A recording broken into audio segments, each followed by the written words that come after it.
Здравствуйте, это вечерние новости в прямом эфире. В студии Влад Давыдов. Смотрите сегодня. Осторожно, тонкий лед. Админкомиссия Якутска совместно с сотрудниками ГИБДД и ГИМС проводит рейды.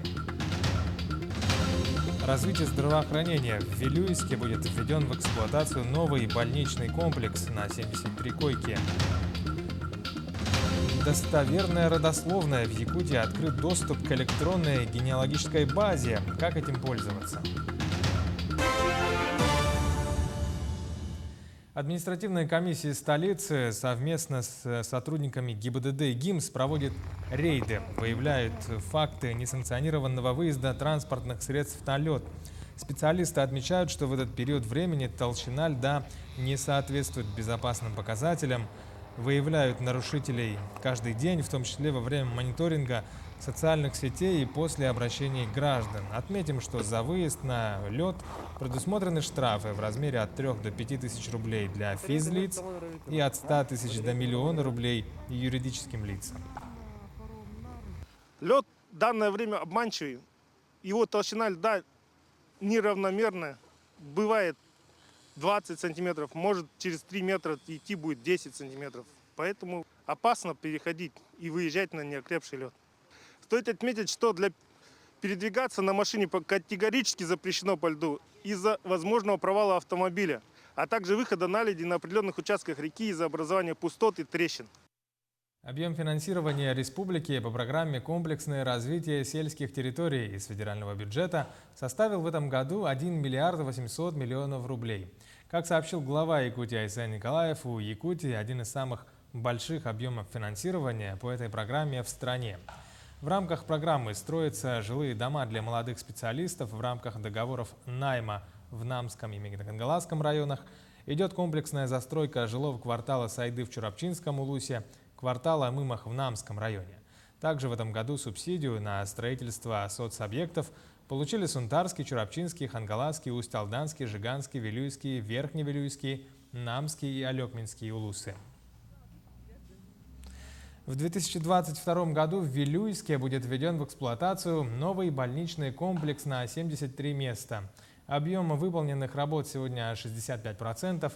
На сегодня на объекте общей площадью в 2800 квадратных метров полностью закрыт тепловой контур, закончены работы по черновому оштукатуриванию стен, стяжке полов, устройству фасада. Идут работы по монтажу наружных инженерных сетей, насосной станции. Кроме того, идут работы по благоустройству всей территории. Так, на данный момент сейчас уже идут изыскательские работы, сейчас идет проектно-сметная документация, и по данному мероприятию вот сегодня прибыла буровая установка, чтобы изыскать именно, посмотреть вот именно внутри почвы, как оно будет размещаться. И на данный момент сейчас сегодня будет 6 скважин пробурены и изучение именно почвы внутренней. И потом на основании этих данных мы будем уже ориентироваться. Есть проектно-сметная документация, уже во второй очереди будет уже завершена так скажем, к весне 2022 года. Далее к эпидобстановке. 266 человек по республике заразились коронавирусом за минувшие сутки. Из них в Якутске 118 случаев заражения. В Нерюнгринском районе 20, в Алданском 16, в Мирнинском 15, в Мегдокангаласском 11, в Хангаласском 10 случаев, в Ленском, Намском районах по 9, в остальных районах республики от 1 до 8 случаев заражений за минувшие сутки. Хангаласский район занимает 18 место по вакцинации от ковида среди всех районов республики. На сегодняшний день количество взрослого населения улуса, получившего первый компонент, составляет 15 555 человек. Это 80% от плана. Ревакцинацию прошли 1432 жителя района.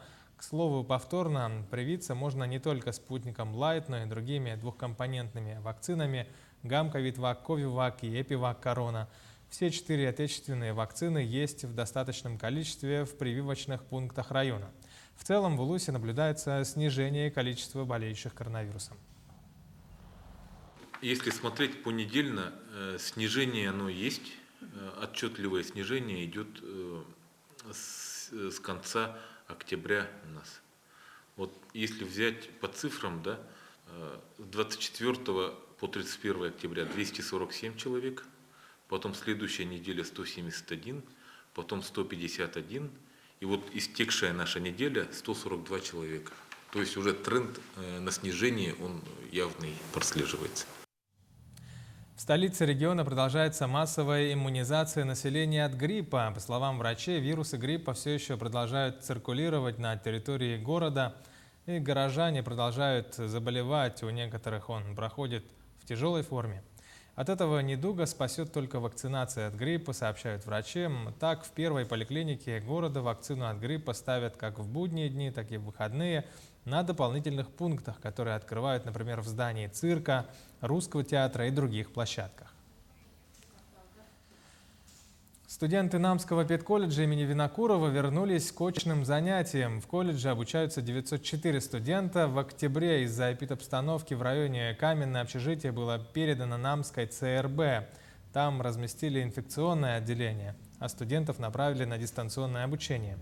Сейчас на очное обучение пригласили выпускные группы, это порядка 140 человек. Далее студентов будут созывать поэтапно. В колледже соблюдаются все необходимые санитарные требования. Прошлый год мы в конце года приглашали только студентов выпускных курсов, потому что они заканчивали обучение, и нам нужно было как-то подогнать обучение, посмотреть на своих выпускников, насколько они готовы начинать работу по своим специальностям. Вот. А этот год мы решили начать очно, потому что все-таки хотим познакомиться с нашими первокурсниками и со студентами второго курса, так как в прошлом году мы их обучали в дистанционном формате. На сегодня у нас 55 студентов обучается. К концу недели примерно эта цифра достигнет 90 человек. В Якутии открыт доступ к электронной генеалогической базе. Используя это, теперь каждый может возродить достоверную память о своем семейном роде. Оцифровал документы Национальный архив республики, где они и хранились. Раньше это посемейные списки якутян, живших в разных наследях Якутской области. Электронный архив доступен на сайте Национальной библиотеки Якутии. Как пользоваться этим архивом и какие данные о предках можно там найти? Репортаж нашего корреспондента Ульяны Шагиной. Если раньше, чтобы найти свою родословную, нужно было сидеть таким вот образом, перебирая огромное количество документов и книг, то сегодня работать стало намного легче, потому что все эти данные перенесены в электронный вариант. Отсканированные и помещенные в электронный вариант документы – это списки так называемых поселенных книг или же посемейных списков жителей Якутии 20-х годов прошлого века. Точнее, здесь представлены фамилии, а также другие данные семей с 1926 по 28 годы. Для музейного работника Анны Варламовой работать с архивом – привычное дело. Но данные о своих предках она поднимает впервые. Пришла поинтересоваться и узнать свой род. Пришла именно в библиотеку, чтобы было проще сориентироваться, так как есть некоторые сложности, как, наверное, и у многих. Такое запутанное, скажем, немножко дело. Потому что ныне, который Мегино-Кангаласский улус, он раньше назывался по-другому. И те деревни, которые входили в состав этого улуса, они, видимо, как-то по-другому назывались, поэтому немножко сложно мне. Действительно, перед тем, как работать с архивом, специалисты советуют поработать с историей Якутской области. До 1937 года многие населенные пункты Якутской области носили другое название. Чтобы не потеряться в страницах, придется их уточнять. Если человеку нужен определенный район, допустим, Мегино-Кангаласский, он может поискать посемейную книгу, которые представлены Восточно-Кангаласского улуса или же Мегинского улуса. То есть раньше делилось это, да? Да. Ага. Если человеку нужен Хангаласский улус, представитель Хангаласского улуса, он может посмотреть список Западно-Кангаласского. Поэтому для этого нужно знать, как называлось ранее административно-территориально какое-нибудь муниципальное образование, да, как мы сейчас называем улус района. И потом уже он должен знать, как назывался населенный пункт. Поселенные книги – итог всесоюзной переписи, которая прошла в СССР в 1926 году. Она стала третьей по счету на территории страны, включая первую 1987 года еще при Российской империи. Так что в списки вошли не только фамилии якутян, но и их профессии, национальность, количество скота в хозяйстве и многое другое. Человек, который моего возраста, да, если он интересуется, он может там найти своих здравствующих дедушек, бабушек и даже прадедушек и бабушек. То есть там представлен не только один человек, да, как в метрической книге, допустим, а представлены целые семьи. Глава семьи, жена и дети. Золотой фонд метаданных документов посемейных списков в открытом доступе стал возможным благодаря совместной работе Национального архива и Национальной библиотеки региона. Всего было отсканировано и помещено в электронный вариант более 500 документов. Благодаря этой трудоемкой работе архивистов окунуться в прошлое своих предков теперь может каждый якутянин. Ульяна Шагина, Георгий Григорьев, Якутск. 10 лет со дня образования исполняется технопарку Якутия в декабре. За это время база технопарка расширилась на районы республики, количество резидентов, представляющих инновационные проекты, перевалило за 100, и эта цифра растет с каждым годом. В комплекс технопарка входят биотехнологическая лаборатория, региональный центр инжиниринга, парк высоких технологий, IT-парк и филиал в городе Нерюнгри. Помимо этого в районах открывают школьные технопарки.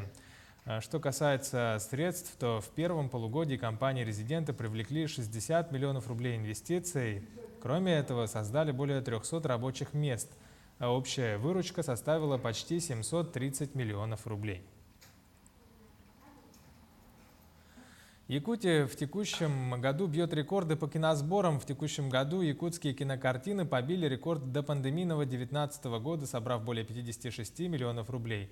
В 2019 вышло 6 киноновинок якутских режиссеров, сборы которых достигли 44 миллионов. За неполный текущий год 12 новых картин якутского производства на больших экранах посмотрели 184 тысячи зрителей.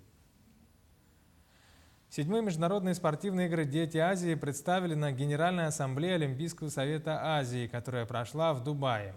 Якутская делегация в главе с президентом дирекции игр Владимиром Максимовым провела ряд встреч с представителями руководства Департамента азиатских игр и участниками «Детей Азии». В ходе этой работы были обсуждены подготовка к грядущим играм, гендерное равенство в соревнованиях, бережное отношение к окружающей среде. Кроме того, возможность раннего заезда участников для адаптации прохождением тренировок. Напомним, 7-е летние игры «Дети Азии» пройдут этим летом в Владивостоке с 27 июля по 8 августа. Итоги дня подведем ровно в 8 часов на Якутии 24. До встречи.